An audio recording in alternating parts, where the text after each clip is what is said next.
Praise the lord. హల్లెలూయా. దేవుని పరిశుద్ధ నామానికి మహిమ కలుగును గాక. క్రీస్తునందు నా ప్రియమైన దేవుని బిడ్డల మీ అందరికీ ఉదయకాలపు శుభములు తెలియచేస్తున్నాం. ప్రియమైన దేవుని బిడ్డలారా, ఎలా ఉన్నారు? అనుదినము మనము తన యొక్క కృపలో దాచబడి దేవుడు మనల్ని ఆ విధంగా తన ప్రేమ చేత మనల్ని బలపరిచి నడిపిస్తూ వస్తున్నారు. కనుక దేవుడు ఖచ్చితంగా మీకు, మీ కుటుంబానికి, మీ పిల్లలకి ఆయన కృపతోడుగా ఉంచి బలపరిచి నడిపించును గాక. ఆమేన్. ప్రియమైనటువంటి దేవుని బిడ్డలారా, మరి ఈ యొక్క ఉదయకాలం ముందు దేవుని యొక్క దాసుడు దావీదు రాజు గారి యొక్క అనుభవం, ఆయన చాలా గొప్ప అనుభవాలను కూర్చి కీర్తనలుగా ఆయన రాసి ఉంచాడు. అలాగా మనము ఒక కీర్తనలో ఆయన మాట అంటాడు, నీవు నా గోనెపట్ట విడిపించి సంతోష వస్త్రమును ధరింపచేశావు అని అంటాడు. హల్లెలూయా.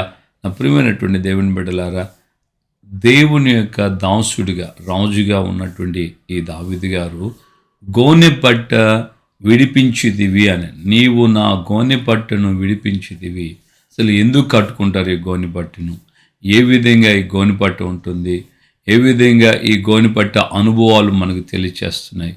ఆ గోనెపట్టును విడిపింపచేసి సంతోష వస్త్రం దేవుడు ధరింపచేస్తున్నాడు. హల్లెలూయా. సో ఈ విషయాన్ని మనం ఈ రోజున క్లుప్తంగా ధ్యానించబోతున్నాం. గోనెపట్ట అనేది ఈ రోజున మనం చూస్తున్నటువంటి జనపనారతో చేయబడినటువంటి గోనెపట్ట కాదు. ఆ రోజుల్లో గోనెపట్టును మేక వెంట్రుకలతో చేసేవాళ్ళు. మేక వెంట్రుకలు చాలా మందంగాను, శరీరం మీద అది సుఖముగా ఆ కంఫర్ట్నెస్ ఉండదు. ఇప్పుడు మనం గమనిస్తాం, గొర్రెబొచ్చుతో చేయబడినటువంటి వస్త్రాలు ఉన్నాయి, అవి ఉన్ని వస్త్రాలు అని అంటాం. సో అవి మనం వేసుకున్నప్పుడు మనకు వెట్టగలుగుతుంది, మనం ఈ చలి బారి నుండి తప్పించబడతాం, మన యొక్క శరీరానికి కాపుదల ఉంటుంది.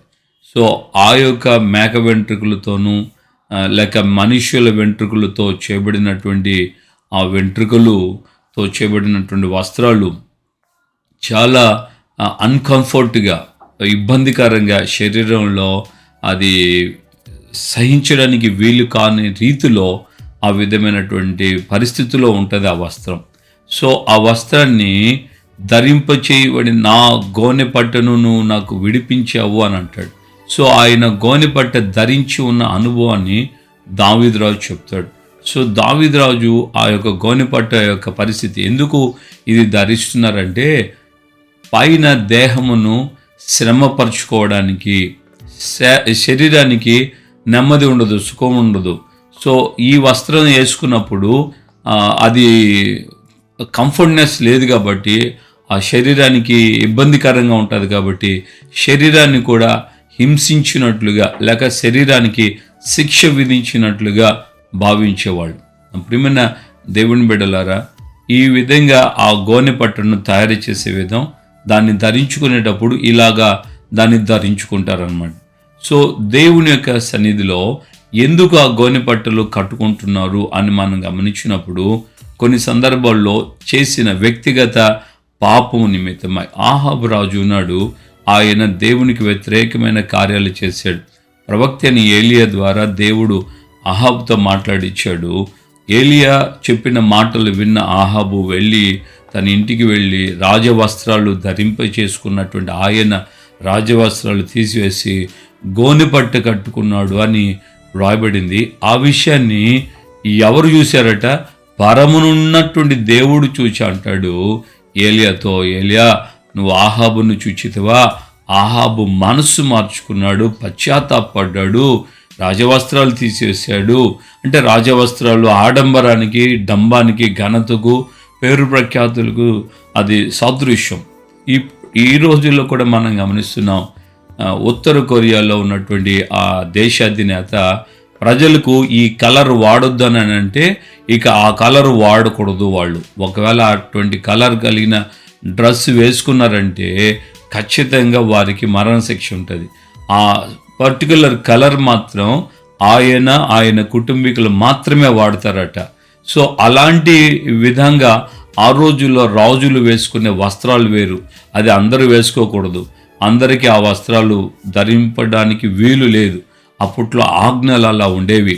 సో ఈ రాజవస్త్రాలు తీసివేసి ఆహాబు వెళ్ళి తగ్గించుకొని గోనెపట్టు వస్త్రాలు కట్టుకున్నట్లుగా మనం చూస్తున్నాం. అంటే తమ పొరపాట్లు, తమ పాపాల నిమిత్తమై పశ్చాత్తాపానికి సాదృశ్య రూపకంగా దాన్ని వాళ్ళు అక్కడ ఆయన చేసినట్లుగా దేవుడు చూచిన విషయాన్ని మనం గమనిస్తున్నాం.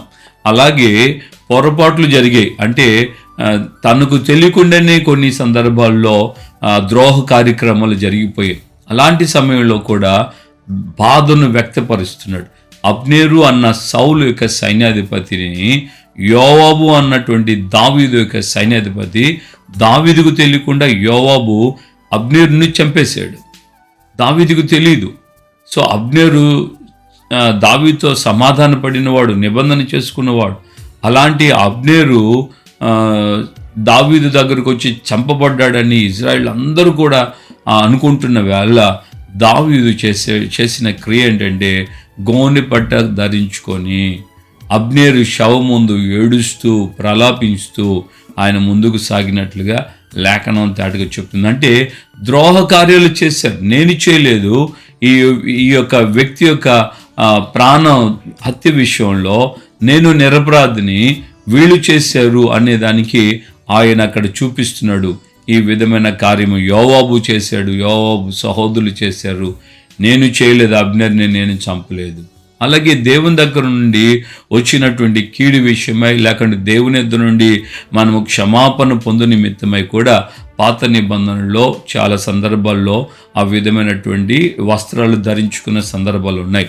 అలాగే రోగగ్రస్తులైనప్పుడు కూడా పితరుడైన యోబు కావచ్చు, దావీదు రాజుల జీవితంలో కావచ్చు, తన కుమారుడు రోగంతో ఆయన చచ్చిపోయే పరిస్థితిలో ఉన్నప్పుడు దేవుని సన్నిధిలో ఈయన అలాగా గోనెపట్ట ధరించుకొని ప్రార్థన చేస్తూ ఆయన ఉపవాసం ఉన్నాడు 7 రోజుల పాటు. సో రోగాల విషయంలో కూడా వస్త్రాలు, గోనెపట్ట వస్త్రాలు ధరించుకొని దేవుని యొక్క కనికరము కొరకు కూడా దాన్ని వాడుకునేవాళ్ళు. ఆయన మనల్ని కనికరించాలన్న ఆ దృక్పథం వారిలో ఉండేది. ఆ విధంగా వస్త్రాలు ధరించుకున్నప్పుడు దేవుడు తప్పక కనికరిస్తాడన్నటువంటి మనసుతో వాళ్ళు ముందుకు కొనసాగించబడేవాళ్ళు. నా ప్రియమైనటువంటి దేవుని బిడ్డలారా, ఈ క్రొత్త నిబంధనలో అయితే మనం వాటన్నిటిని ఏమీ ధరించటం లేదు. యేసు ప్రభు కాలం వరకు వాళ్ళు చేశారు. అందుకనే పైన వెలుపటి ఆ యొక్క అలంకారాన్ని లేక వెలుపటి ఆ రూపాన్ని వేషధారణను దేవుడు ఖండిస్తూ అంటాడు, మీరు పై రూపాన్ని చూస్తున్నారు. దేవుడు మనస్సు మార్చుకున్నటువంటి ఆ కనికరమును కోరుకుంటున్నాడు. ఆ యొక్క యేసు ప్రభు కాలంలో ఉన్నటువంటి శాస్త్రులు, పరిసయ్యులు, ఆ యూదులు వాళ్ళు ఆచారంగా దాన్ని మార్చేసుకున్నారు. ప్రియమైనటువంటి దేవుని బిడ్డలారా, ఈ రోజున మనం గమనించాల్సిన దేవుని యొక్క వాక్యం, క్రొత్త నిబంధనలో దేవుని యొక్క ఆత్మ ద్వారా విరిగి నలిగిన మనస్సును ఆయన అలక్ష్యము చేయుడు అన్నటువంటి మాట ఉంది. దేవుని యొక్క సన్నిధిలో మనం ఈ రోజున ఈ గోనెపట్టు ధరించుకొని బూడిదలో కూర్చోనే పరిస్థితులు మనకు ఉండవు, అవసరం లేదు కూడా. కానీ విరిగి నలిగిన మనసుతో మనం ప్రార్థన చేస్తే దేవుడు తప్పకుండా ఆయన మన ఎడల కృప చూపిస్తాడు. సో ఇప్పుడు మనం లేఖనాల్లో మూలవాక్యానికి వచ్చినప్పుడు దావీదు రాజు ఇలా అంటున్నాడు కదా, నీవు నా గోనెపట్టును విడిపించితివి, సంతోష వస్త్రములు ధరింపజేశావు. గోనెపట్ట పాపానికి ప్రాయశ్చిత్త నిమిత్తమై సూచనగాను, అలాగే రోగాల నుంచి విడుదల పొందడానికి సూచనగాను, అలాగే ద్రోహ కార్యక్రమాలను గురించి, లేక శత్రువులు వచ్చి దూషించి అవమానపరిచినటువంటి వేళలో వచ్చినటువంటి ఆ పోరాటాల నిమిత్తమై హిజ్కియా రాజు కాలంలో సన్హరేబు పంపినటువంటి ఆ దూతలు రబాష్కే వచ్చి పలికిన మాటలు విన్నటువంటి తర్వాత ఈ యొక్క ప్రవక్త అనే యెషయా దగ్గరికి రాజైన హిజ్కియా పంపిన కొంతమంది దూతలు వెళ్ళినప్పుడు వాళ్ళు కూడా గోనెపట్ట ధరించుకొని ప్రవక్త దగ్గరికి వెళ్ళారు. దేవుని బిడ్డలారా, సో ఈ శ్రమకు, మన మీద వచ్చిన నిందుకు, శ్రమకు ఈ గోనెపట్ట అది ప్రతిబింబం, సింబాలిక్గా చూపించబడింది, ప్రతిబింబముగా అది మనకు కనపరచబడుతూ ఉంది. సో ఇలాంటి బాధల్లో, వేదనలో, రోగాల్లో, పాపంలో, అతిక్రమాల్లో, పొరపాట్లలో ఇవన్నిటికీ నిదర్శనం గనుక వీటన్నిటి నుండి నన్ను ఆయన విడిపించాడు అని ఆయన అనుభవపూర్వకం చెప్తున్నాడు. నీవు నా గోనెపట్టును విడిపించి సంతోష వస్త్రమును ధరింపచేసేదివి. హల్లెలూయా. ఈ ఉదయకాలమందు నువ్వు ఏ విధమైనటువంటి వ్యాధి, బాధ, సమస్యకు కారణమైనటువంటి, లేక నీ మీదకు వచ్చినటువంటి నిందకు, లేక నీ మీద వచ్చినటువంటి ఆ యొక్క అవమానాలకు, తిరుగుబాటుతనానికి, శత్రువులు నీ మీదకి వచ్చి నీవు ఏ ద్రోహం చేయకుండా, ఏ విధమైన నీ ద్వారా పొరపాట్లు జరగకపోయినప్పటికీ కూడా వాళ్ళు ముక్కుముడిగా నీ మీదకి వచ్చి దాడి చేయడానికి ప్రయత్నపడి ఉంటారో, వాటన్నిటి విషయంలో దేవుని సన్నిధిలో దేవుడు నీకు ఈ రోజున ఆ స్థితిని, ఆ గోనెపట్టు అనే ఆ స్థితిని విడిపింపచేసి నీకు ఆయన సంతోషం కలిగింపచేస్తున్నాడు. అనగా ఒకవేళ నీ పాపములుంటే ఆయన పరిహరిస్తున్నాడు, నీ రోగములుంటే ఆయన స్వస్థపరుస్తున్నాడు. నీ ద్వారా ఏ విధమైన ఆ యొక్క కీడు జరగకపోయినా అటువంటి సమయంలో కలిగి ఉన్నటువంటి ఆ గోనెపట్టును కూడా ఆయన విడిపింపచేసి నీవు నిర్దోషివని ఆయన నిన్ను జనులు ఎదుట నిలబెడతారు. దావీదు ఈ పాపం చేయలేదు, దావీదు వలన అబ్నేరు చావలేదని ఇజ్రాయిల్ అందరూ తెలుసుకున్నారని దేవుని లేఖనం తేటగా చెప్తుంది. అలాగే మనం గమనిస్తే శత్రువులు మన మీదకి వచ్చి ఎన్ని ప్రగల్భాలు పలికినా వాటన్నిటి నుండి కూడా ఆయన విడిపించి, అంటే వారి యొక్క తిరస్కారం, వారు చేసినటువంటి ఆ యొక్క తిరుగుబాటుతనం, పలికినటువంటి ఆ పలుకులన్నీ వారిని తల మీదకి దేవుడు రప్పింపచేస్తున్నాడు. తద్వారా దేవుడు నీకు సంతోషాన్ని, ఆనందాన్ని కలిగింపచేస్తాడు. హిజ్కియాకు చెప్పాడు కదా దేవుడు, నీవు నా యొద్దకు పంపినటువంటి ఆ దూతలను ద్వారా నేను నీ మాటలు విన్నాను, నిశ్చయముగా సన్హెరీబు ఈ దేశం మీదకి రాడు, ఒక్క బాణమైన ప్రయోగించడు, అతడు వచ్చిన దేశానికి నేను అతన్ని తీసుకుని వెళ్తాను, నేను నిన్నును నా సేవకుడైన దావీదును బట్టి ఈ పట్టణమును కూడా నేను కాపాడుతానని ఆ యొక్క హిజ్కియా రాజుకి ప్రవక్త యెషయా ద్వారా దేవుడు పలికించాడు. అంటే ఆ యొక్క గోనెపట్టును తీసివేసి సంతోష వస్త్రాలు ధరింపచేయబడ్డాడు. దేవునికి మహిమ కలుగును గాక. హల్లెలూయా. ఎస్తేరు కాలంలో కూడా మన యొక్క మొర్దెకైని మనం గమనిస్తున్నాం. ఆయన యూదులకు వచ్చినటువంటి ఆపద నిమిత్తమై గోనెపట్టు ధరించుకున్నాడు అని రాబడి.